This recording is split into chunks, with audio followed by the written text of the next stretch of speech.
যারা এই হাত লাগিয়ে ভাঙছে সাধারণ উৎসুক জনতা আমরা দেখতে পাচ্ছি, স্লোগান দিচ্ছে এবং স্লোগানের মধ্য দিয়ে তারা এই ধানমন্ডি 32 শেখ মুজিবের বাড়ি তারা ভেঙে গুড়িয়ে দিচ্ছে এবং এই 32-এর বাড়ি ভেঙে তারা মুজিববাদের যেই আস্তানা সেই আস্তানা ভেঙে গুড়িয়ে দিচ্ছে এবং সাধারণ জনতা উৎসুক ছাত্র জনতা এবং সাধারণ মানুষ তারা নিচে দাঁড়িয়ে তারা অপেক্ষা করছে। একদিক দিয়ে এই বিল্ডিংটি ভাঙার জন্য সাধারণ শিক্ষার্থীরা তারা কাজ করছে, অন্যদিক থেকে সাধারণ মানুষ তারা রাস্তার ওপারে দাঁড়িয়ে তারা এই ভাঙন প্রক্রিয়াটি তারা অবলক্ষণ করছে। আমরা দেখতে পাচ্ছি ধানমন্ডি 32-এর এই বাড়ি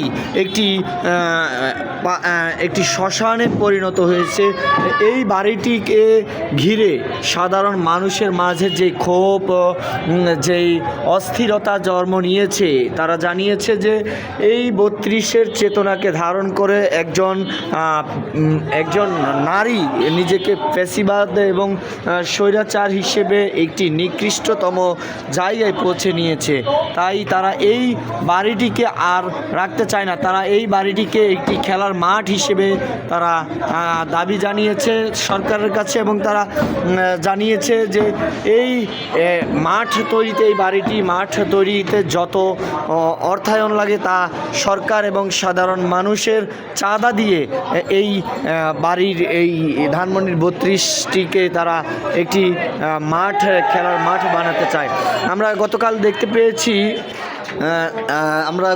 দেখতে পেয়েছি সাধারণ মানুষ তারা চাঁদা দিয়ে এই ধানমন্ডির 32 নম্বর বাড়িটি তারা ভাঙার জন্য একটি এক্সকাভেটর তারা এনেছিল এবং তারা চেষ্টা করেছিল বাড়িটি ভেঙে ফেলার জন্য। কিন্তু